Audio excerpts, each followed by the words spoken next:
Let's go. Alright, take two on trying to get this stream to work. My name is Cody Bird today, joined in the booth by Andre, here for the third edition of the Talladega, or the IROC series here at Talladega. Andre, looking forward to today's race at Talladega? Oh, yeah. And I don't know what you're talking about, second attempt. That there was no first attempt. This is going swimmingly. Yeah. We're at Talladega for the IROC series, coming off of a road course last week. Talladega, of course, being slightly less phallic than the track we were at last week. A lot of different driving style. It's going to be a lot of patience, a lot of having to use the draft, as always, at these plate tracks. And I think the smaller field that we have this week, due to a few omissions, including the Cup Series champion, who was absent this week, I think it's going to result in some more methodical racing, or at least I would hope, as they got to be there at the end. And with the small field, you're never really going to fall too far back. Yeah, absolutely, especially here at Talladega, where drafting is going to be the most key thing for a lot of these drivers. Seeing in the practice so far, we've seen a lot of tandem drafting from that 2011, 2012 season. Don't know how much you remember that there. Don't but it caused some awesome racing, in my opinion. I learned that Yeah, the tandem draft was one of those things back in the day that when we had it, everybody hated it, and then when it was gone, they realized how much they actually missed it. It was very interesting, and you can sort of pull off that tandem drafting maneuver with these cars that are running in the IROC series, but you do have to be careful because these cars were affected by an update that iRacing put out. The engine model was updated, and now they can overheat and explode if you stay behind another car too long. So you got to watch those temps and be very wary of that. So we're going to have to see how hard these drivers push it. Yeah, I could see some of the guys farther in points that are going to be starting up towards the front with the reverse grid of current point standings, trying to go for it a little. They all want to get a win here, except Cam, because he is straight shook. That's why he's not racing. He's scared of his competitors, but it's going to be interesting to see how this field does throughout the race. As we only have about 2 minutes and 15 seconds remaining in practice currently, we could see Alonso Chicano up at the top with Kevin Steele right behind. Let's get into our picks then based off of practice so far. I think I would have to say Kevin Steele is my choice so far. He's been very consistent so far. I could see him pulling out a win today. Oh yeah, Kevin's always a good pick. I'm going to go with Jon Dulaney just because I know he's good at plate tracks. He has won at plate tracks before, and he's also got that sort of methodical sort of finesse mindset, I guess you could say, where he can kind of maneuver the car and put it where he needs to be in order to be safe and fast at the same time. Just something he's good at. So he's my pick, but we're just going to have to see how it plays out because, as we all know, these plate races really can be anybody's game. 10-4, thanks for the information. Yeah, and it looks like they're about to get ready to go back out in a group here to practice a little. As we're currently trained on Dulaney. He, as you just mentioned, he showed how strong he is at the plate tracks. And don't forget, he is the current winner, defending winner of the race from last week. So it'll be interesting to see him go back to back, or if Bryson can redeem himself after what happened in the tipping point of that race. Remember, again, these things blow all and they're fragile. Yeah, Jonathan Dulaney had an interesting race at the Auto Club Road Course. He ran second place for a large part of the opening of that race, and then the leader, Bryson Hixenbaugh, had some issues going through the tip there, and it just ended up with him on the infield grass. He got on the throttle to get out of the other driver's way, which was a valiant move. It saved a lot of other drivers from getting involved in that wreck, but it was at the cost of his own race. So he got sent further down the field than he would have liked to, and he had to really work his way back up through. And then while that was going on, Jon Dulaney inherited the lead, and he never really looked back. Once he got the lead, it was just driving away, smooth as could be, no mistakes, no bobbles, and he was able to bring home the win. Yeah, and it's going to be interesting to see who he decides to work with. I saw him practice him early on, working with Jamie Costarellos, both of them without teammates in the IROC series, both being single-car operations. So if they work together, I think they're going to be a very tough duo to beat. But again, Kevin Steele having the benefit of having a teammate will show some more speed than some other guys, I think, as it looks like practice is wrapping up here, and we'll get ready to grid here. Man, really looking forward to this race after the first 2 weeks. Yeah, it's going to be something. So the grid, just go through it real quick. Remember, the way that we do the starting grid is based on the inverse of the point standings. So the points leader will be starting in the back, and the person that is last in points will be starting first. So that's how that's going to be working. And from the pole on back, it's going to be Wayne Grassi in first, Alonso Chicano in second, Fryer in third. Cameron Stone, who is absent, would be starting fourth, but Felver is going to take that spot. Preston McRae, Stephen Parrott, Landon Deerhold, Bryson Hixenbaugh, Kevin Steele, Jon Dulaney, Schwingle, and Jimmy Costarellos is going to be starting at the very tail end of the field. Yeah, and looks like some late race developments here. Wayne Grassi was not able to get his trailer to the virtual lot to get ready to race this race. So Alonso Chicano will start on pole. First pole of this new season, so it's going to be interesting to see what he can do from that pole position as we get the grid ready to go. And Wayne Grassi's absence really also shakes this start up for Fryer. You can see him there up in P2 on the outside now, whereas if Wayne Grassi had shown up, he would have been on the inside row 3, which I think might be a little bit more of a preferred position, so a little bit of a shake-up that maybe they weren't expecting. Yeah, going into this first lap, it's going to be interesting to see what they do in terms of race strategy. I've heard from drivers they plan to go all the way to the back, just kind of ride around, wait for all the accidents to happen. And I've heard of other drivers say that they want to go to the very front to start the race. Two very interesting strategies. It's going to be interesting to see which one works out the best. And you got to think, if something were to happen, if we have a big one, as would be so characteristic here at Talladega, you got to think that would really wind up altering the race in a big way with such a small field. We've got 10 drivers in the pack today, and if a handful of those guys were involved in a big one there, that only leaves a few to really duke it out. So, again, I said at the top of the broadcast, I think you're going to see some more patience out of these guys than what we've seen in prior weeks, simply because there's a lot to lose at a track like Talladega, and it can happen fast. It's so unpredictable. You never know what's going to happen, and the only way to kind of counter that, the only card you have in your hand, is the patience card. Take it easy, put yourself in the safest positions that you can be in, and see if you can make it work. Yeah, absolutely. Stages are we've seen some aggressive driving from Alonso. We've seen some aggressive driving from Jonathan Dulaney. Okay, probes. So I can see Jonathan trying to work his way towards the front early on. See Kevin kind of falling back early. It's going to be an interesting race, though. That's 100% for sure. And something else to note, because it's not drilled into your heads enough, the start-finish line is not in the tri-oval. It is going into turn 1. It's further down the track, so you got a little bit more drafting, but they are rounding turn 4. The lights are off on the pace car. It's going to make that hard left turn, and I believe it's going to be at the leader's discretion. So as soon as the pace car makes that left turn, they can go technically whenever they want. I don't believe they have to go on green, but Alonso is a bit of a wild card. I know from racing with him personally that sometimes he waits till the very last second, sometimes he goes as soon as he can. Nobody really knows with Alonso, but they're still at pace speed, making their way through the tri-oval. Alonso is slowing up a little bit. Looks like the front of the pack is bunched up ever so slightly. And as they round, the green flag is flown. No choice but to go now. Alonso Chicano and Fryer are going to be side by side as they cross the stripe for the first time. Yeah, everybody looked like they got off to a great start as, wow, Kevin Steele makes it 3 wide on that opening lap. Sure as heck did not expect that one. Expected him kind of to start the fall towards the back a little, take it easy. But then again, everybody just wants to go for this win because a lot of these guys, this is not their full season point standings. Well, you got to think, too, Kevin Steele is kind of in a position where he's in the middle of the pack. He's either got to get to the front or he's got to fall to the back. But until then, he's in the danger zone. When you're in the middle of the pack like that, 3 wide, that is definitely the least secure place you could be on a plate track. So you got to think he's itching to get up front, get in front of the chaos, and maybe link up with some of these drivers up here and try to do some tandem drafting.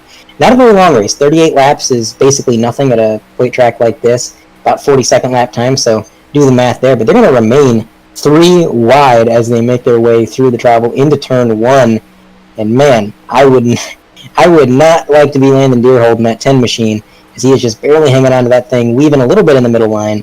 And now there goes Schwingle to the outside of Kevin Steele. He's dropping back a ways. I think he's just going to have to fall back in line and try to regroup. Yeah, and something else to take into effect. We don't know how long these cars are going to last behind somebody. As we were told, these cars, with the most recent update, do have the potential to blow up. So you guys may think, like, some of these guys towards the back, they're going to just want to kind of keep a big gap so that way they don't blow their engine before the end of this race. Whereas guys like Craig Fryer and Alonso Chicano up in the lead, they're golden right now. They have nobody on the front of their car. Absolutely. They don't have to pit, so fuel is definitely not a worry. They can't pit unless they're involved in a wreck. So the draft isn't really going to be much of a factor there. But yes, the heating factor is going to be huge because in iRacing, sort of like real life, engine damage is accumulative. When you start to overheat and parts start to fail because of that overheating, you've got the rod ends, the bearings, things start failing. You lose. Whoa! Contact! Hixenbaugh slides up the track. 3 or more cars involved. I think that's Jon Dulaney flipping onto the infield. Wow. I believe that's Fryer possibly involved. I can't quite make out the name on the car. Huge accident, turn 2 or 3. I'm sorry. Wow, what a big change to this race. We said it early on that there was this potential. It looked like Bryson was going down the middle, making it 3 wide, trying to get to the back of Alonso. And it looks like just in the middle, it looks like his car got loose and caused him to check up.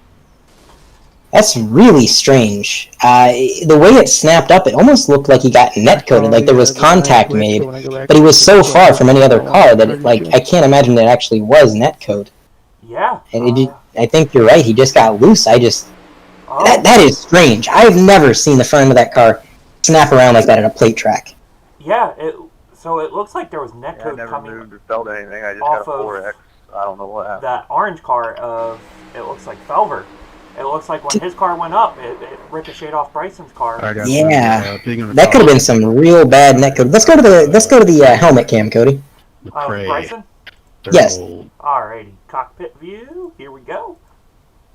As we get a little dizzy here. You guys are clear to pit. Alrighty. Riding on board with Hixenbaugh as he shoots up the middle, nearly getting to the front row. Yeah, that had to be netcode. The way that car jerked to the right. Unfortunate that is basically what ended his day. Preston McRae, you can see it was McRae flipping through the infield, not Jonathan Dulaney. So a huge wreck with multiple cars upside down, one hard onto the outside wall. Unfortunate end to multiple drivers' nights already. Yeah, let's ride on board with McRae here. Once I get back to it. Sorry. Still trying to produce and broadcast at the same time. Oh, too far. Oops. Oh, God. Cockpit. So it just looks like he was a victim of circumstance there. Yeah, when Hixenbaugh got pushed up into Fryer, he got up into the outside wall, and it almost looked like he would have been fine. Like he was going to scrape against the outside wall and continue on. But that second impact is what did him in. Just came right back up the track into McRae, and that's going to be his day done. There is just about no hope of getting that thing repaired and back out on the track, I would say. Yeah, tough end for McRae. It seems like he's had some bad luck here to start the season. And hopefully later on during the year, he can kind of get it straightened out. After this week, we're on a 2-week break, so hopefully the luck changes for him. Yeah, hopefully it does, because he's had some bad luck these first few races, and I can confirm that the 3 drivers out of the race right now are Bryson Hixenbaugh, Preston McRae, and Craig Fryer. All 3 are sitting on pit road. I believe it was, don't quote me on this, I believe it was Landon Deerhold who did have damage. He was able to pit and get some of that repaired and come back out on the track. So he was involved, but his day is not done. We're going to have to see if his car is still in good enough shape to keep the pace and stay in the draft with this lead pack as they get going again, which should happen pretty shortly. And I remember caution laps do not count in the IROC series here, so that caution occurred on lap 3. So as far as the race is concerned, we're still on lap 3. Basically, that is just to assure that we don't waste too many laps under caution if we were to have a number of incidents, and that we can actually get a good amount of racing in. And honestly, I love that. I love that rule. I know every single motorsport has a different opinion on whether or not caution laps should count, but I love doing it this way because it just means that the viewers at home, as well as us broadcasters, get a better show with a lot more racing. Yeah, and we've definitely been treated so far this year to great racing. So let's not ruin it with caution laps at Talladega. So just running through the field real quick, Alonso Chicano looks like he will be taking the lead again when we go back green. Second looks to be Carl Felver, as I try to do something new here. Jonathan Dulaney third. Stephen Parrott is fourth, as I find his car. Or wait, fifth. Oh, Kevin made it through. Not that we're surprised, right, Andre, at all? No, not at all surprised. So actually, sorry about that. It looks like Kevin Consistency Steele has moved up into the fifth position with, it looks like Jimmy Costarella's, sorry. All right, we're going to restart this. Kind of, I think. All right, I'm just going to shut up, actually. All right, so the grid as they're going to be restarting is going to be Alonso Chicano, Carl Felver, Jon Dulaney. It's going to be Kevin Steele, Jimmy Costarellos, back to Stephen Parrott, then Dustin Schwingle, and behind them Landon Deerhold, and then everybody else is on pit road out of the event there. That's going to be pretty much the order as we and stack them. The lights are off on the pace car, so we're going to get back to green flag racing this time by, but again, quite a ways to go at this 2.86 mile track as we get it ready to approach turn 3. And I gotta wonder, is Alonso going to choose the same strategy he chose last time on the initial start, waiting for the green flag? Because Talladega is one of those tracks where, at least on iRacing, due to the way that the rules work and the way that the game calculates the starts, you have a lot of wiggle room. You have nearly an entire tribal to decide when you want to go, and that's just more of an ability to kind of play mind games and trick your competition and just get the jump on them in various ways. You know, you go to a track like Martinsville, you don't really have much of a choice. There's only so much space before start-finish line. But Talladega, you got a lot of room to work with. Yeah, and apologize to the viewers at home. Kind of had a bad time there. Luckily, we got a professional in Andre in the booth here. But, yep, it looks like the pace car is pulling off, and we're about to go back green.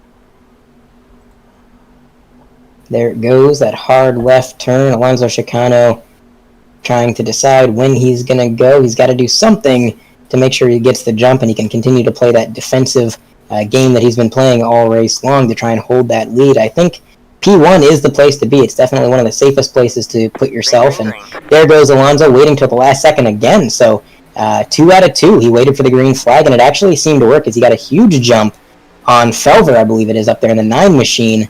So nearly an entire car and a half, almost 2 car lengths between them, which actually might work against Alonso. At a track like this where the slipstream is so powerful, the further the competition gets behind you, the bigger of a run they're going to get that you're going to have to try to defend against. Yeah, and from what I was told, too, prior to the race, these cars get massive runs. So if Jonathan Dulaney can get on the back of Felver here, they're going to get a big run, and Alonso may be hung out to dry.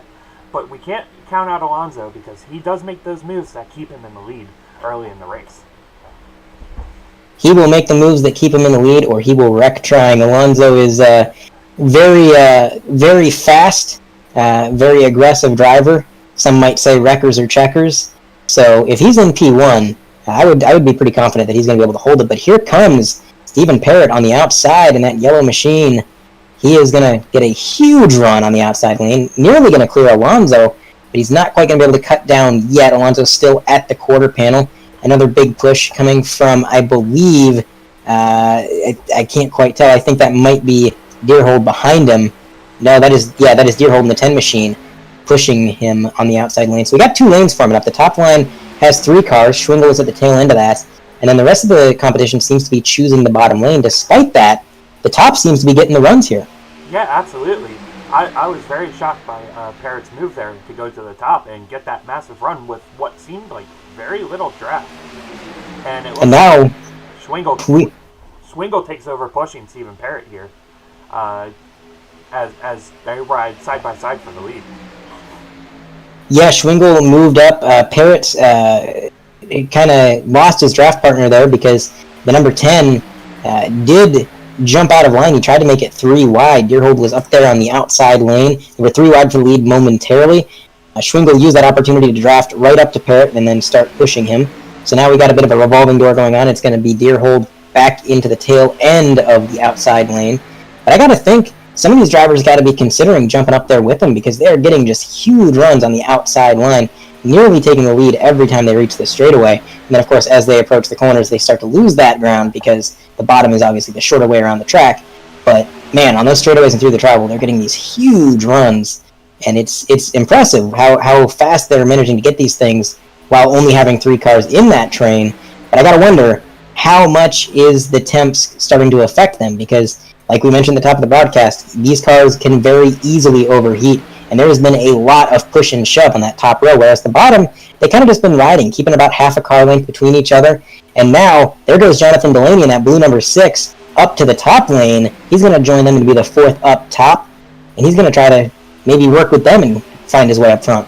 Yeah, I wonder if he jumped out of line because he was on bottom right behind that 9 car. I wonder if he jumped out of line to kind of cool his car down. That move looked very aggressive for lap 7 of the race. Yeah, he did kind of shoot up the track a bit there, so it could have been just trying to get his car cooled down because now he's back on the bottom lane. He's being pushed by, I believe that's Costarellis back there. Yep, that's Costarellis. Yep, and so they are now working together again. And I gotta wonder, if Dulaney was overheating back there, what does that say about Schwingel's car? Because he has been pushing the living rubber out of that 3 machine of Stephen Parrott. I mean, there's been a lot of push and shove, and I cannot believe the temps have not come into play yet. Yeah, absolutely. And especially, it looks like Felver. Felver's been on that back bumper of under Chicano all race and has not wavered. Kind of saw a brief movement where it looked like he was going to try to go low on him. But you got to wonder how his temps are doing because being tucked up that close for so long, I mean, can't be good. As there's an accident. Oh. All right, man. Caution is out. Caution is out. Big one. Another huge wreck. Alonso looks like he might have been narrowly involved in that. I'm trying to identify who else. Looks like Carl Felver, heavy damage to the end of that, rear end of that machine. And just taking a quick look at the replay from my end.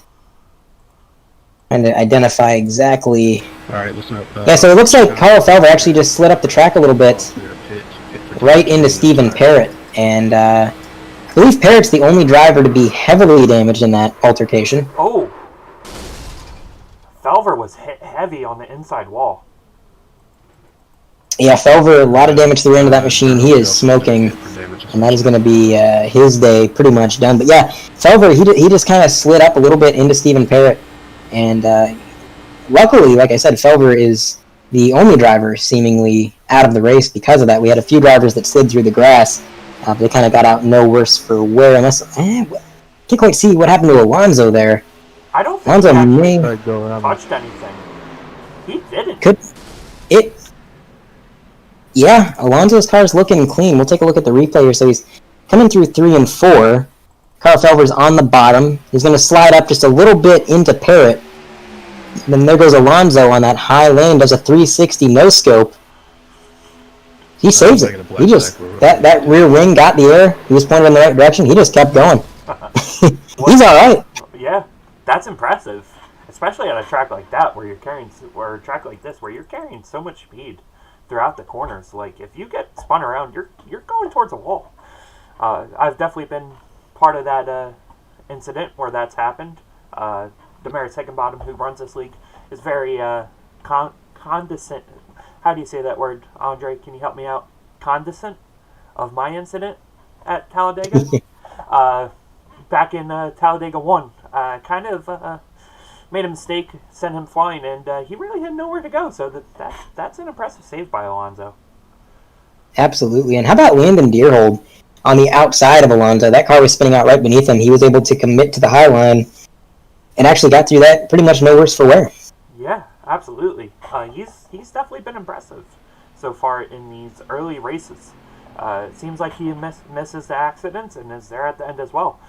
Maybe we have a second driver to consider Mr. Consistency here in the IROC series. Yeah, Deerhold has been pretty quietly consistent. He has been running pretty well these last few races and kind of just holding strong. So I'll be keeping an eye on him throughout the rest of this race. Alonso, just an update on Alonso Chicano. He was given permission to come down pit road and check if he had any damage. If he did, I can't imagine he had too much. He didn't stay in his pit stall very long, So I'd imagine just a second or two of optionals, and now he's going to be coming out tail end of the lead pack. He's going to have to try to work his way up through the field. Actually, looks like somebody might be behind him. That's going to be, I think that's Fryer behind him, who may have also got a little bit of damage from that altercation. Yeah, looking at Alonso's right rear where he was hit, just looks like some scrapes. Nothing crazy. It's definitely something that he'll be able to keep up with, especially with the field dwindling here now. Oh, yeah, I think he'll be able to stay with the pack. I don't see enough damage on that machine to really hold him back too much. Same thing for Craig Fryer. I think he's going to be all right. Not too much damage on that thing at all. A little bit of front-end damage on the front right. But again, these things get such huge runs in the draft that I think you could pretty much take the right front body panel off this thing altogether, and it would still manage to stay in the draft just because of the huge wings that these things have and the amount of air that they displace. But Craig Fryer and Alonso Chicano are going to make their way back down pit road, so they're going to get a little bit more damage repaired. I'm kind of surprised Alonso opted to come back down pit road. He didn't have too much damage. I do see why Fryer may have wanted to come back down. That right front is a little bit jacked up, and if you can get that damage fixed, why not, I suppose. Caution laps don't count, so come in, get the damage repaired, and see what you can do. You may want to fast forward a little there, Andre. They're still out on track. I think you're on the replay. I may be. I'm looking at this wrong thing. That's very, very awesome. I did a good job there. Okay. Anywho. It's okay. We all make mistakes, Andre. And I'm glad you're the better of the two of us here. Because So Cody can't read a starting grid. I can't look at where I'm actually at in the replay. We're off to a fantastic start, let me tell you. Yeah. Anywho, they're doubled up, and the lights on the pace car are off. So we're going to be getting back to the action very quickly here. And it's going to be interesting. Chicano, we talked about how aggressive he can be. I described it as wreckers or checkers. And now, with this situation he's been put in, from first to effectively last, there is some cars that he has scored ahead of because they're out of the race. But as far as the cars on the track go, he is effectively tail end of the field. He's going to have a lot of ground to make up. And I'm going to be excited to see exactly how aggressive he gets and what kind of crazy maneuvers he's going to try to pull to get back up to the front. Yeah, and hey Craig, is my wing looking at Stephen Parrott's car, that has a lot of left rear quarter panel damage. So it's going to be interesting to see what his speed looks like. And especially with Jon Dulaney right behind him, John's going to go for it here on the restart. Absolutely. Jon, again, he's one of those drivers who he can be very aggressive, but he's smart about it. He makes the moves when he knows that he can, when he knows that it's, he kind of calculates that risk versus reward. And I would expect him to definitely jump on the opportunity to take the lead if the damage does hold Stephen Parrott back too much. And interestingly enough, it's interesting you mentioned that, Cody, because I said that damage at this track isn't really going to hold you up too much because of the amount of drafting that you can do. But if you're the lead car, you don't have that draft to fall back on. So that could very easily affect Stephen Parrott if he were to get out to the lead and then have that damage sort of drag him back a little bit, and then the field has to kind of try to find their way around him. So that's a dynamic that we're going to have to keep an eye on. But we are rounding the tri-oval right now, heading towards the exit of it, and we're just waiting to see when is Stephen Parrott going to go. Is he going to pull an Alonso and wait for the green flag? He is. Green flag flies. Stephen Parrott gets on the throttle. But Schwingle, with a great start on the outside, is actually going to prevent Parrott from getting clear of him before turn one. So I think that is the closest start between the front row that I have seen all race long. Yeah, absolutely. And going back to my earlier prediction with Jon Dulaney and Jimmy Costarellis, Jon shot up to that top line to work with Jimmy Costarellis to try to get around these top two. Yeah, it was a bit of a risky move, but I think it's paying off because look at Stephen Parrott on the bottom lane. That bottom lane is falling back, and I think it's because the damage on Parrott's car is actively slowing him down, and by extension, anybody behind him who didn't immediately make an evasive maneuver, and that's what Jon did. He made that evasive maneuver, got to the top line, avoided the checkup that was caused by Stephen Parrott's car, and now he's pushing the machine of Jimmy Costarellis up to the front. Yeah, and as we were mentioning with Alonso, it doesn't look like his damage is holding him back too much, as it looks like he's closed in on this top four cars, as Jonathan Dulaney and Jimmy Costarellis go low and take over the top two spots. Absolutely. Alonso shot to the high side about the same time Dulaney did, just further back in the field. And he was able to get around a few cars on the high side. Now he's jumped out to the top lane, trying to get around Stephen Parrott again on the high line. And it seems to be working out for him. He's up to row 2 now in P4, barely P3s. He's going to edge out Jon Dulaney on that top lane. And he's pushing Dustin Schwingle with everything he has, bump drafting in the corner. I'm not sure that's necessarily a good idea if I was a driver. But hey, I'm up in the booth there on the track. We'll let them sweat that out. It seems to have been a good move because Dustin Schwingle, firmly in the lead, is now Alonso Chicano diving to the bottom with an aggressive move. Side by side as they cross the stripe, Schwingle's going to lead that lap by not by much. A push from Stephen Parrott. He's making a comeback. That draft now kind of compensating for the damage that he had, so we can see that his car is fast in the pack. It's just not fast in the lead, which is definitely something to think about if you're Stephen Parrott. If you're Stephen Parrott and you're in second place with 2 laps to go, maybe wait until the very last minute to make that move because you know your car cannot hold the lead on its own. Yeah, absolutely. And it looks like that Stephen Parrott's car, I'm surprised he's pushing as much as he is, especially with that damage on the left front. You would think that he's going to try to be kind of safe with it, especially because of the overheating issues that they mentioned. But it looks like now he's got some clean air to help him. He does have that clean air, and again, in the draft, I think the damage isn't really holding him back too much, so he's just trying to push the car and get everything out of it that he can using the slipstream, and it's just those moments where he has to worry about the temperature and stick his nose out to cool it down that he starts to lose a little bit of pace. You can see Stephen Parrott sort of step out of line right there going through that corner, and that ended up kind of dragging him back a little bit as he steps out of the draft. Alonso Chicano to the point on the backstretch, but not for long, as a huge shove to Dustin Schwingle. His car actually got really unsettled there. You could see him kind of wiggle side to side when they made contact. So Schwingle doing a heck of a job holding on to that thing as he's giving these huge pushes from behind. And for the viewer at home to understand, I know it can look easy, especially when you have the talent on track that we have here. These are really good drivers. They make it look easy.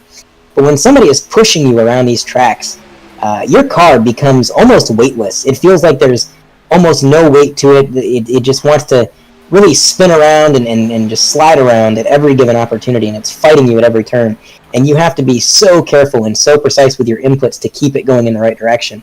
And so far, Schwingle's done a great job of it. Costarellos is behind Alonso Chicano, and he's not quite pushing as aggressively as Parrott. Parrott is really forcing the issue with Schwingle. As you can see again, he gives him a huge shove, but again, it only really works on these straightaways. As soon as they get to the corner, Alonso Chicano, Jimmy Costarellos, they find their way back to the lead, and they're just kind of trading off the first and second position as they make their way through these laps. Yeah, absolutely. And something to take note of here, I don't know if Fryer has kind of fallen off the pace here, but he's kind of holding himself about 4 seconds back in the field. I wonder if he's trying to keep himself out of the big accident. Kind of like Kevin Steele is here back in 7th place, just waiting and biding his time because you know that he's going to make a push at the very end. Fryer could be playing it safe, but listening to his engine, I just went ahead and switched to my own onboard cam. Sounds like he might be down a few revs, so potentially more damage from that incident than we had initially sort of speculated. As we look at the front end of that car, it is obviously very damaged. I didn't quite think that the bodywork damage would hold him back that much, but it is seeming that it's not just body damage. It sounds like he got a little bit of engine damage in that altercation, so that is probably holding him back quite a bit, and now it's just going to be a game of limping it around, trying not to go a lap down, and maybe hope for a caution so we can come back in and get some more damage repaired if possible. We're just going to have to wait and see what happens as further up the field, a huge shove from Landon Deerhold to the Stephen Parrott number 3 machine, getting really sideways. They actually lost quite a bit of ground when that happened because there was a bit of a checkup. He got so sideways he couldn't stay in the throttle. So they're going to have to be careful with that bump draft in there. But Alonso Chicano has traded places with Dustin Schwingle. He's up on the top lane now, trying to make that work. Schwingle's on the bottom, and pretty much the same type of racing we saw before, but now the roles are reversed. Yeah, and something to keep in mind here as well, as we mentioned, with these cars being kind of that 2010-2011 NASCAR drafting pack, or 2011-2012 drafting package, there's going to be tandems, and Landon Deerhold and Stephen Parrott, they run LTAC together. So you would have to imagine that they're going to want to work together because for me and you, unfortunately, we haven't got to see as many of their races. So we don't know if they have history or anything. So you would have to think that they're thinking of working together. As it looks like Landon Deerhold has blown his motor. Yep, there is smoke bellowing out of the rear end of that number 10 machine, Landon Deerhold. I talked about it. He was pushing really aggressively, so aggressively that it actually got them sideways and caused a checkup.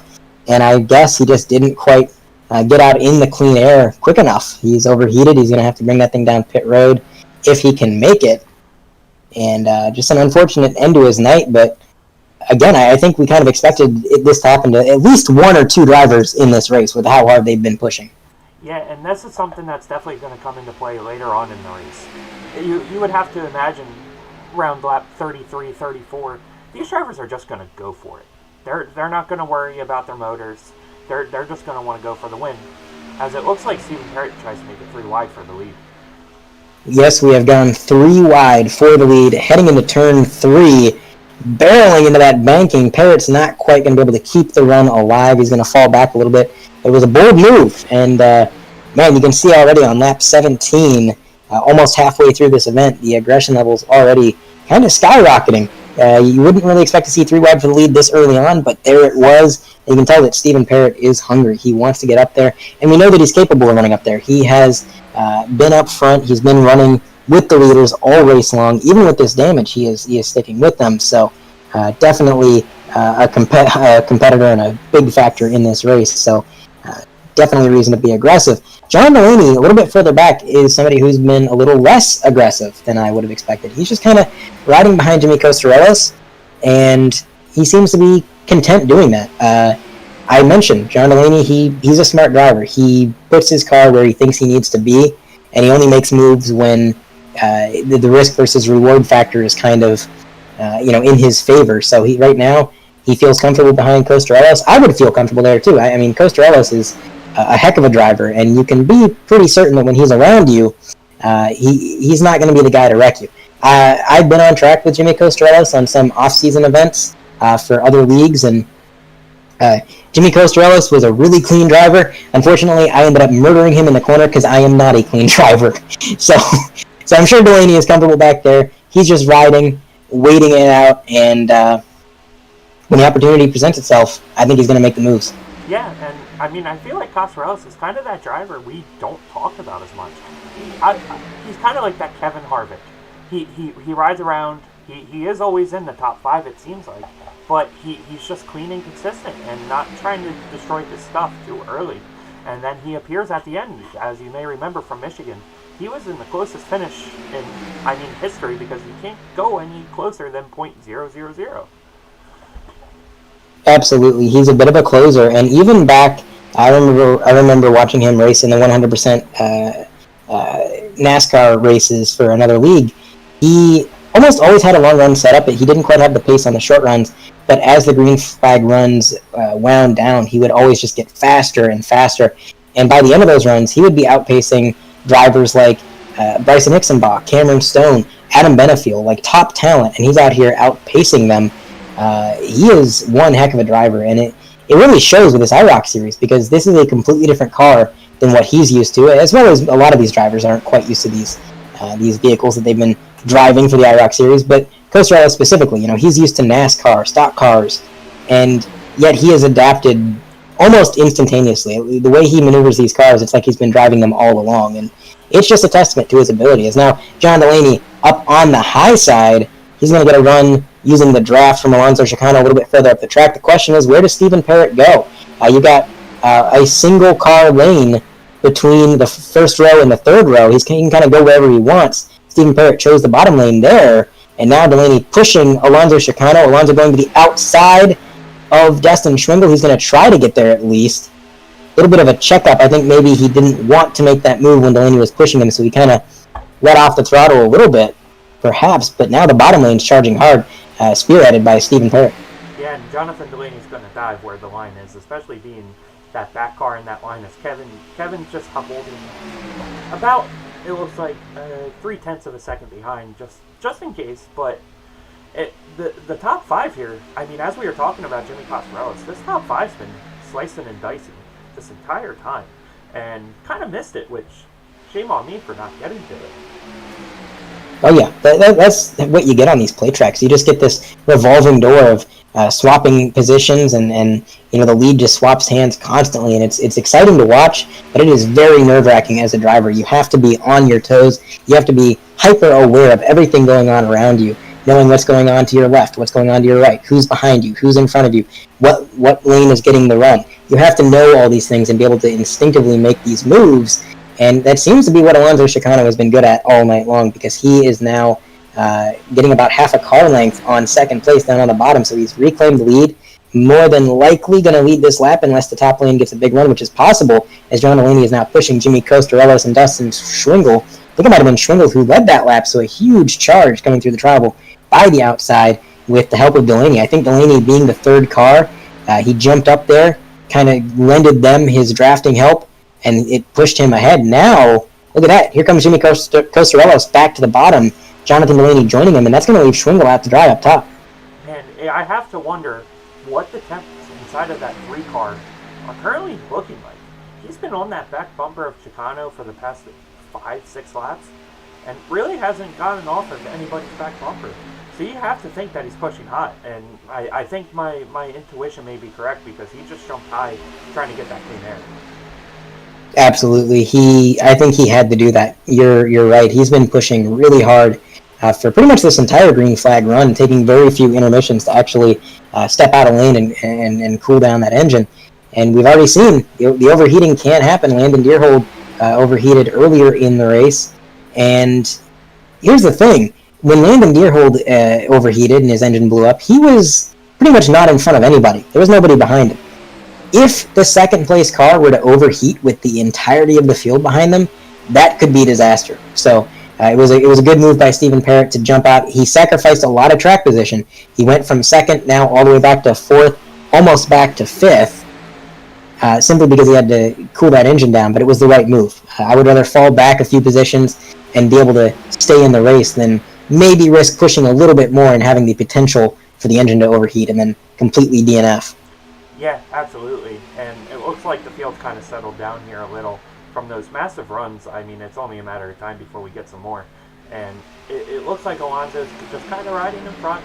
Have to imagine he's been the lap leader so far, which that is some bonus points for him, which will help him as he was towards the bottom in the lineup, or in terms of the standings currently. So every little point matters here, especially because the point battle between Dustin Schwingel and Jimmy Costarelos is so close right now. Even though it's only been 2 races, I believe they're only 2 or 3 points apart from each other. So this battle's going to come all the way down to the very end.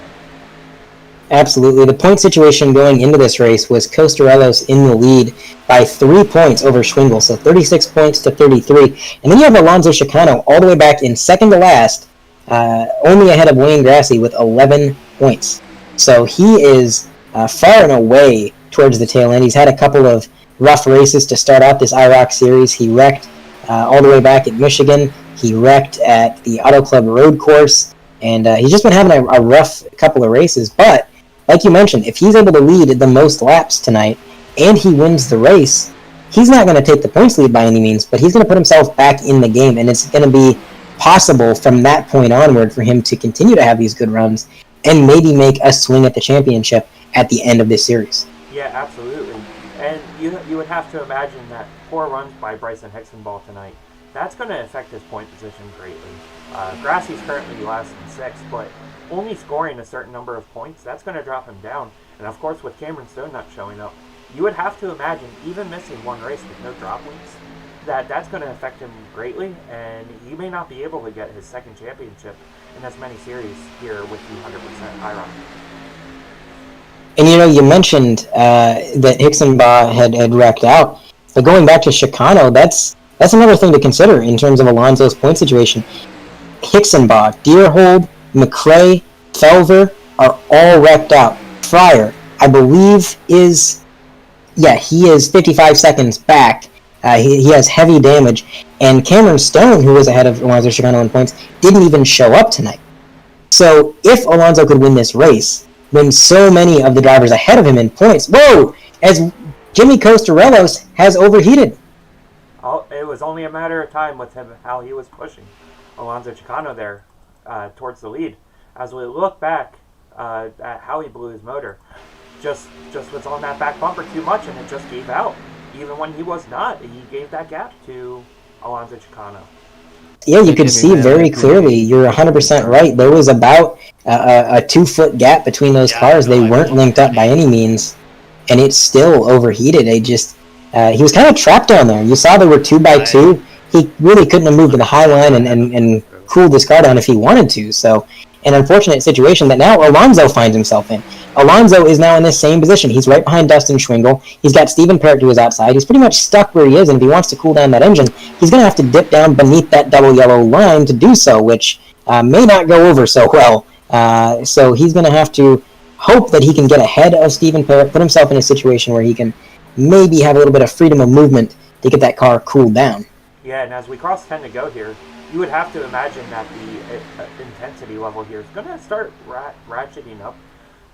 You would imagine more big moves here, especially from the leader, blocking a little more for the lead, kind of doing that Joey Logano method, blocking to keep himself out front. But at the same point, these other guys, they're hungry. I mean, we talked about it, that you have the first 2 winners of the IROC series here in the top 4, and then you got Kevin Steele there in 5th, who's kind of just, like I mentioned, still just holding back, waiting, biding his time, making sure he doesn't overheat, and make sure he makes it to the end. Absolutely, and Kevin Steele being a little bit behind this lead pack, again, I think he's doing that out of self-preservation. If something happens, if one of these cars ahead of him overheats, if somebody gets sideways or gets tagged and spun around, the further back he is, the more time he has to respond and place his car accordingly to avoid the ensuing accident. Right about where he is the ideal place, because you're close enough that you stay in the draft. If you're any further back, you may lose the draft, but you're far enough back that you do give yourself that reaction time. As we ride on board, you can see if something were to happen, he would have just that extra split second. It's not much, but in the world of plate racing, it can sometimes make all the difference to just have half a second more to process what's happening in front of you, especially when plate racing is so reflex-based. I mean, any motorsport is reflex-based, but plate racing, man, it's almost beyond reflex and into intuition in a way. So it definitely helps out. But Jonathan Dulaney earlier, about a lap ago, you saw he made a really bold move to the outside, almost going 3 wide for the lead, and then he dropped back. And I got to wonder if maybe he didn't make that move. He's like, I got to cool my engine down anyways, so why don't I step out, try to get to the front, and if I can't, I'm just going to fall back a little bit, play it safe, and then wait it out, because we got 8 laps to go. It'll be a few laps before making a big move is really going to be too beneficial to these guys, because, I mean, you can take the lead right now, but who's to say that you're going to be able to hold it for 8 entire more laps? So I think Jonathan Dulaney is definitely making the smart move right now by dropping back with Kevin Steele, as the leaders are starting to dice it up. Steven Parrott pushing Alonso Chicano super hard through the corner. Alonso getting a little bit unsettled from it even. And they are just side by side. I'm really impressed that Dustin Schwingel has been able to hold his own on the bottom. How many times have we seen that neon yellow number 13 machine of Dustin Schwingel get left on his own, out to dry, in his own lane, and somehow he still holds his pace? He's been doing a phenomenal job of that, and it shows, because he is still fighting for the lead with Chicano, even though he doesn't really have that draft help down there. Yeah, and just as we say that, Jonathan Dulaney making some aggressive moves here. Getting to the back bumper of Alonso is going to try to get ahead of the number 13 of Dustin Schwingel. And it looks like that they will clear the 13, and now we have Alonso Chicano 1 and Jonathan Dulaney 2, with Steven Parrott 3rd, and it looks like Dustin Schwingel fell back to 4th. Yeah, it's that revolving door effect I talk about. It's just, you're going to see this continue to change hands until the very last lap. Steven Parrott going wide here. I think Cosarellos overheating was a wake-up call to a lot of these guys, because I'm noticing a lot less consistent bump drafting and a lot more stepping out than what we saw earlier. And again, you can't really blame the drivers who overheated, because we don't know the limits of these cars. You know, we might know the limits of a stock car or of a NASCAR truck series truck, but we don't really know what the limits of these cars are, because they're completely different than what we're used to. Or at least for most of these drivers, it is. So it's kind of a guessing game. You know, you watch your temps and you think, am I at the limit? I don't know. Well, the 2 drivers have found that limit, and now the remaining drivers are using that information to their benefit.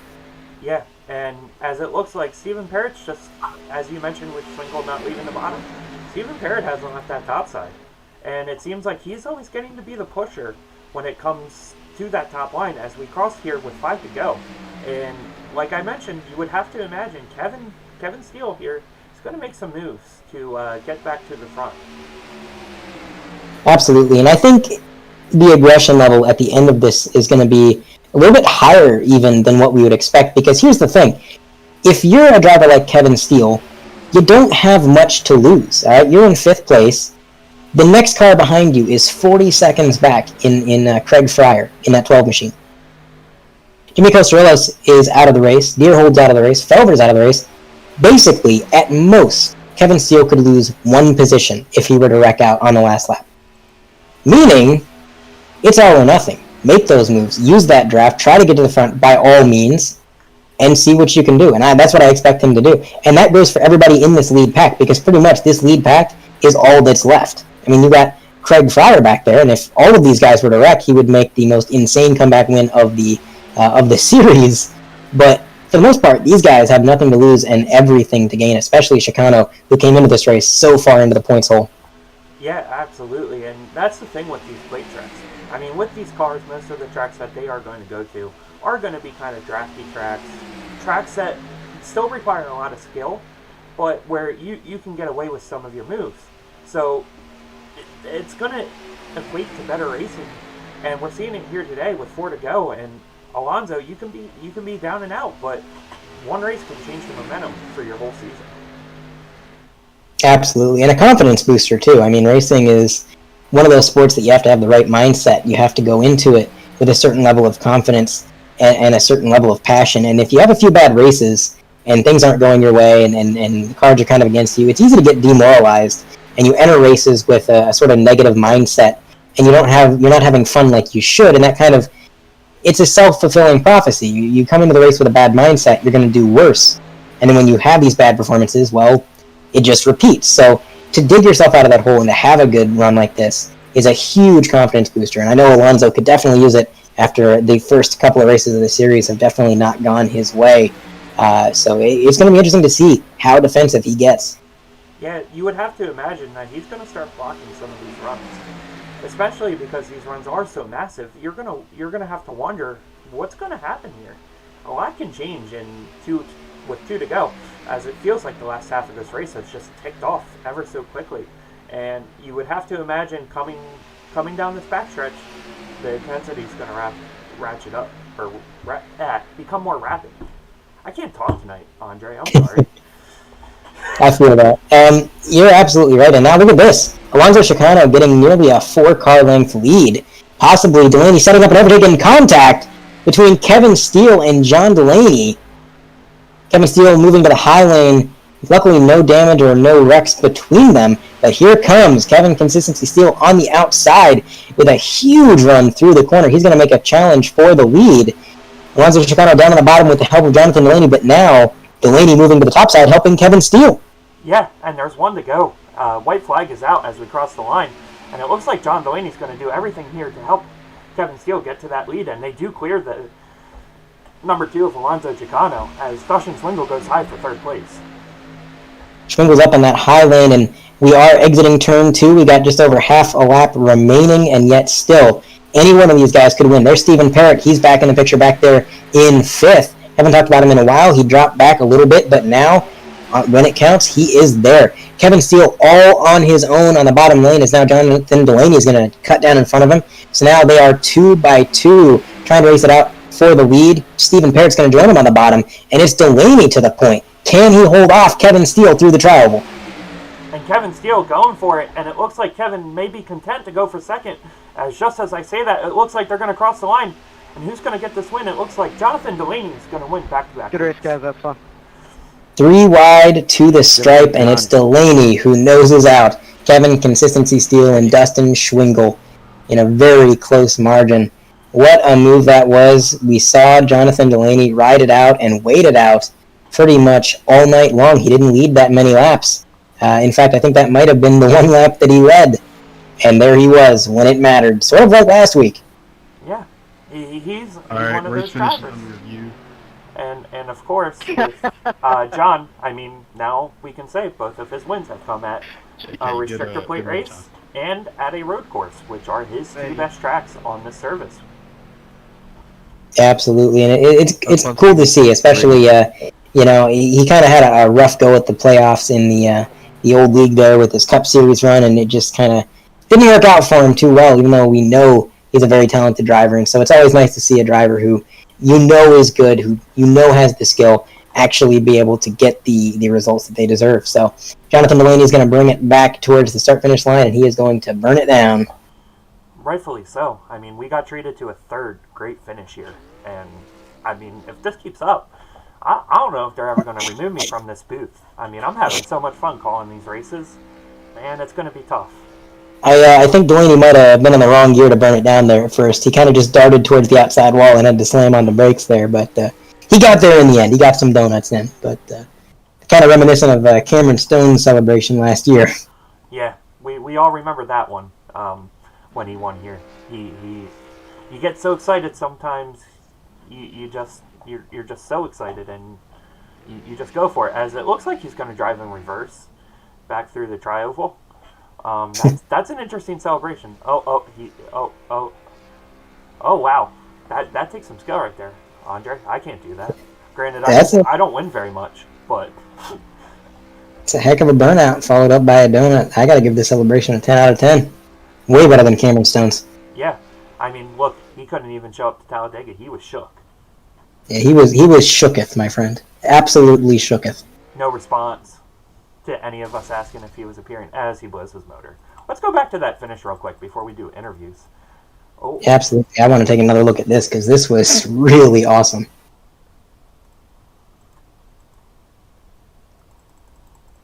As I click the rewind button, and we'll get there eventually. Let's go back to turns 4, just so that way we can get a good view. And you can see right there, Kevin was ready to make that move. Oh yeah, he tried. He stepped out of line.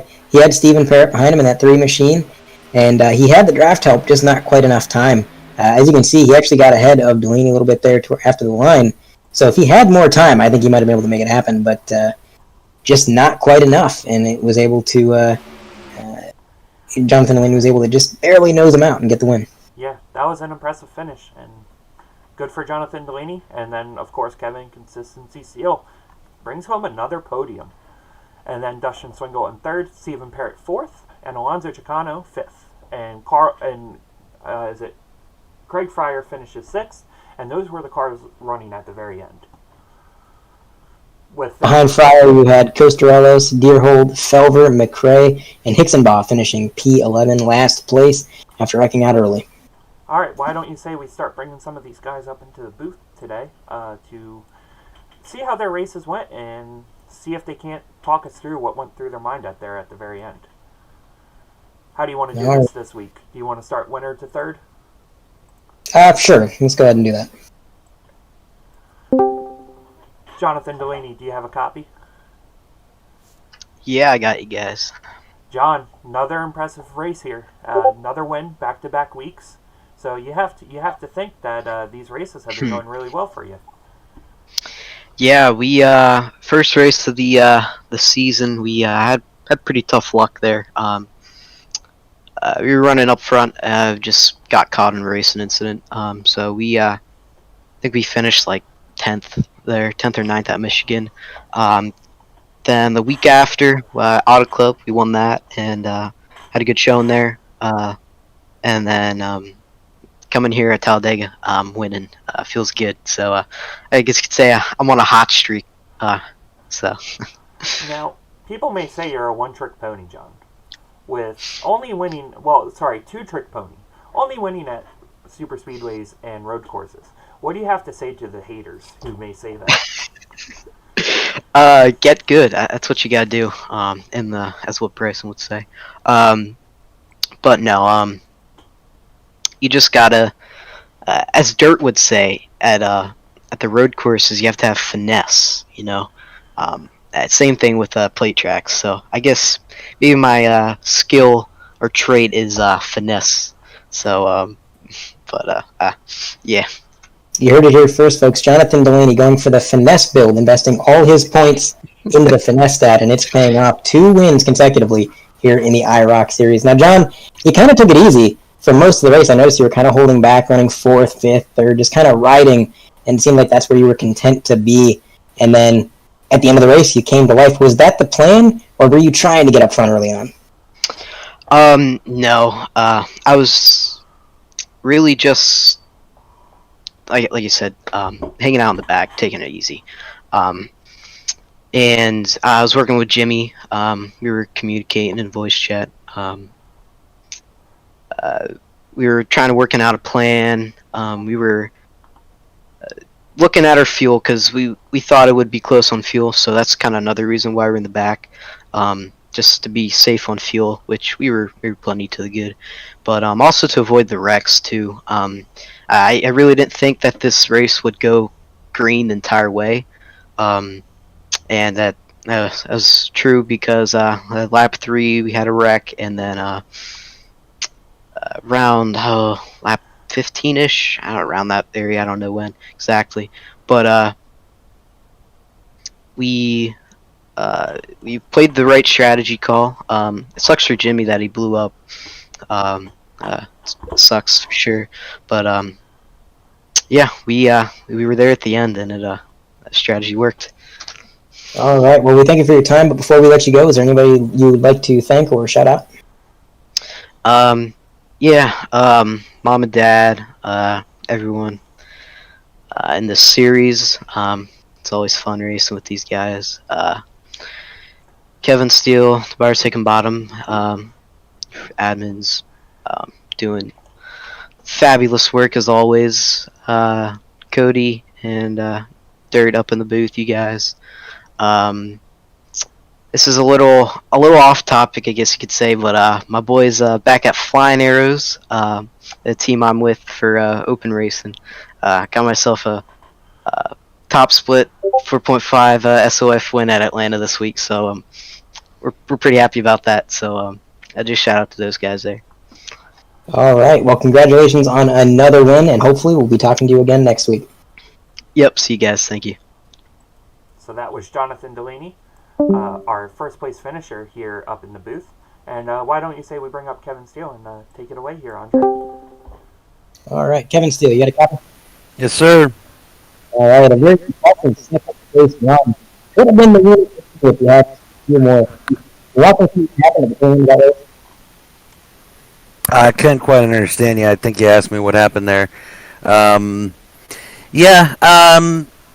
knew how fragile these cars are as far as their temps and everything, and just watching 3 or 4 guys blow their engines, I just figured I'd sit in the back and play it safe. There was a couple guys pushing a little harder than necessary, with a third of the way through the race, so didn't really want involved in any of that, and just kind of made my plan early that I just sit back and save my engine, and then 2 laps to go, I'd see if I could get to the front. I didn't think I'd make it the whole way to the front by myself. That was surprising, but yeah, John got back around me on the backstretch there with 1 to go, and I thought the whole field was going to pass me again, but John cut down in front of me, and I think if I think it was Schwingle on the outside of me.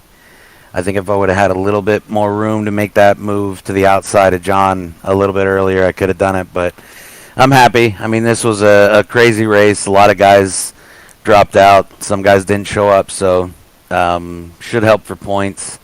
But still, not leading any laps is killing me, but that was a choice today at least.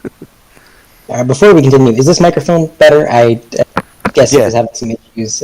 Cody said it sounded like I was underwater, so I tried to reset that. All right, so now that my microphone is not underwater anymore, it is another podium. We mentioned it's a good points day. You kind of missed out on some points by not leading the most laps, but a lot of the competition repped out today. I mean, there was a lot of drivers that were up there in the points that had bad days, which kind of only helps your case even further going through the rest of the season. So is your plan going forward to maybe be a little bit more aggressive and lead those laps so that you can get those bonus points, or are you just going to try to continue to play it safe and be there at the end? Well, I'll have to look at the points after today. I think Schwingle and John are probably still ahead of me. Jimmy Costarellis had a rough run there, blown up like 10 or 15 laps from the end there. But no, I mean, I got 2/3 and a second, but I'm guessing I'm probably still third or fourth in points. So just what you said. I mean, the laps led bonuses are such a big deal in this series. I'm gonna have to put my consistency aside and try and get up there and lead. We got a week or two break here before we go to Rockingham. Really looking forward to that. No idea what to expect with the way these cars handle. I think that's going to be a tire saver race there. But yeah, definitely going to have to get a little bit more aggressive. I kind of wanted to do that today, but when I saw how that kind of worked out in the first couple laps, changed my mind pretty early and figured it's not going to help me if I get up there and lead a couple laps and then get taken out.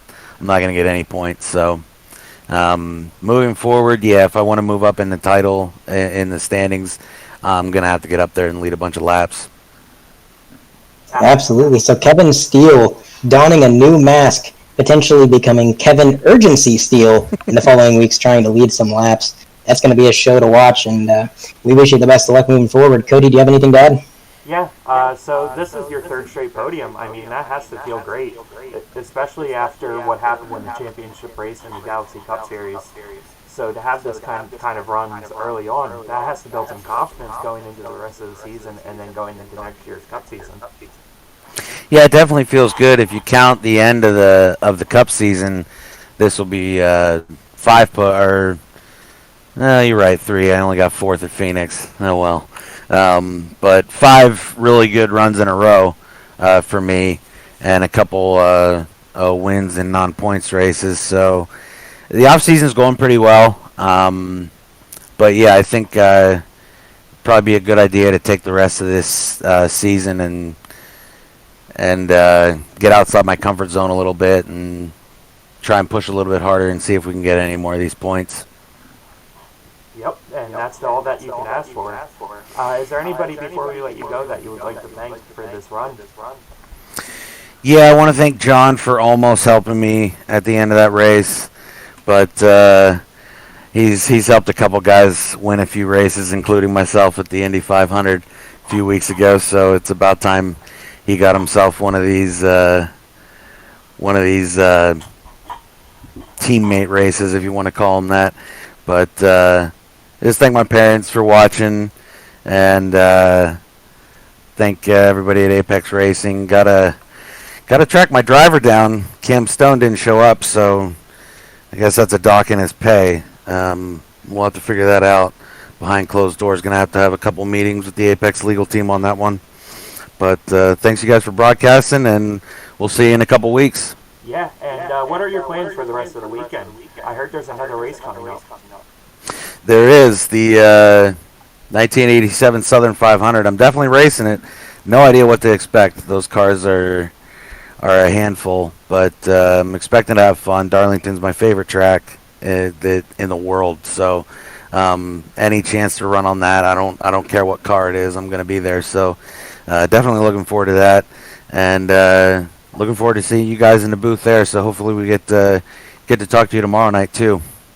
Yep, and that sounds great, Kevin. Thank you for joining us up in the booth, and we wish you luck. Thank you, guys. Have a good one. All right, and that was our second place finisher in Kevin Steele, and I will bring up Dustin, who finished third. Dustin, this is Cody up in the booth. You got a copy? I can hear you loud and clear. Dustin, another top 3 finish here at Talladega. Another great run. What do you think you could have done differently to get that win here today?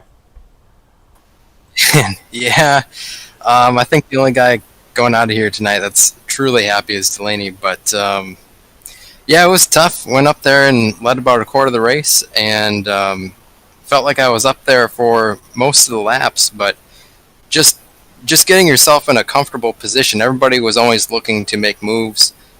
Both, I think, because there was a small field, and also these cars would overheat pretty quickly. I'm sure you guys noticed a few cars blowing their motors and retiring early. So people were just moving around all race. It was hard to get settled in, hard to get lines formed that would last for any more than a couple laps. So, there was probably a bit of luck and just a little bit of strategy. I guess I probably could have gotten aggressive maybe a lap or two earlier than I did. I was just trying to save some fuel. It was cutting really close there at the end. And what we may have noticed up in the booth, obviously you, Steven, and Landon, you guys are a little more unknown to me and Andre up here in the booth and the rest of the league. It kind of seemed like you three were working together. Was that a plan going in, or did that just kind of shape together coming into the race to try to prove us wrong? Yeah, we're working together a little bit. I know those guys from some other series that I've raced in before, and like you guys probably recognize at these super speedways, it's all about being comfortable with the guys that you're working with. You don't want bad pushes from people that you don't know. It's just easier to predict what the guy in front or behind you is going to do if you've raced with them before. Yeah, absolutely. As we look forward to the rest of the season, I mean, we have 2 off weeks. What do you think is your plan for these 2 off weeks and then going through for the rest of the year? Well, I think the off weeks will be pretty good here with the holidays coming up, but it's probably good to get reset a little bit. Rockingham will be tricky. I think the cars will be tough to drive there, but at the same different side of it, I guess we can't forget what we learned here today, because we'll be going to Daytona later in the season. So you got to kind of focus on both sides of it. Absolutely. Before we let you go here from the booth, is there anybody you would like to thank for today's run? Yeah, again, got to thank everybody who puts on this league and getting us a chance to all race together, have some really good competition out here every week. And thank you guys also for bringing this race to all the viewers. Yeah, absolutely. Thank you for joining us in the booth, and happy holidays, and we wish you luck the rest of the year. All right, thank you. And that was our 3rd place finisher in Dustin Swingle. Currently, Andre's mic may not be working. Andre, is it back working? I think I got it. I think Cool. we got it. So 3 straight races, 3 great races. Go into a couple of off weeks here. Kind of get everybody's gears reset for the new year. What do you think the rest of the year is going to look like? It's hard to say. It's going to be interesting, especially with the types of tracks we're going to be going to. I think every race is going to be different, but I think we're going to see that dynamic change as the point situation gets a little bit more set in stone, I guess you could say, because with the first few races, the point situation can swing one way or the other very easily because we're early on in the season, but now the point situation is becoming more firm, and Kevin Steele said it himself. If he wants to get up there and potentially win the championship, he's got to change his driving style. He's got to be more aggressive. He's got to lead more laps. He's been finishing really well. And if this was a NASCAR-style point system, those finishes would be enough to carry him through. I mean, Benny Parsons himself said you can win a championship on the top 10s alone. But when you come to this point system where there's such an emphasis on leading a certain amount of laps, and you have to do that to swing the points in either direction, a lot of these drivers are going to be changing up their style, and I think definitely kicking up the aggression. I don't think Kevin's the only one. Yeah, absolutely. Just looked at the time there. I think we have a flight to catch for tomorrow's race up at Darlington Speedway, where we may see some older cars being brought out onto the track for a fun race here. No. We're not driving old cars. We're getting in a time machine, and we're just running the race in 1987. Get it right, Cody. Oh, sorry. It's all those pills they had us take before we hop in this time travel machine, because it did say it may cause headaches and all that fun jazz. May lose an arm in the booth or in the time travel. But at the same point, I mean, looking forward to that race tomorrow. Happy to be broadcasting it here with you. And we'll actually have the 5th place finisher in Alonso Gicano doing some pit road reporting and infield care center. Looking forward to it, Andre. It's always a fun time up in the booth here with you. As with you, always a good time. And I enjoy broadcasting these IROC races, and they've been entertaining, man. These drivers have not failed to put on a show yet. Yeah, absolutely. Once again, thank you guys for tuning in to Bird Vision TV. I want to wish you and your family happy holidays and happy New Year, and we will catch you again on January 8th here at Rockingham as we travel to Rockingham for the 100-lap race. Have a great night, guys.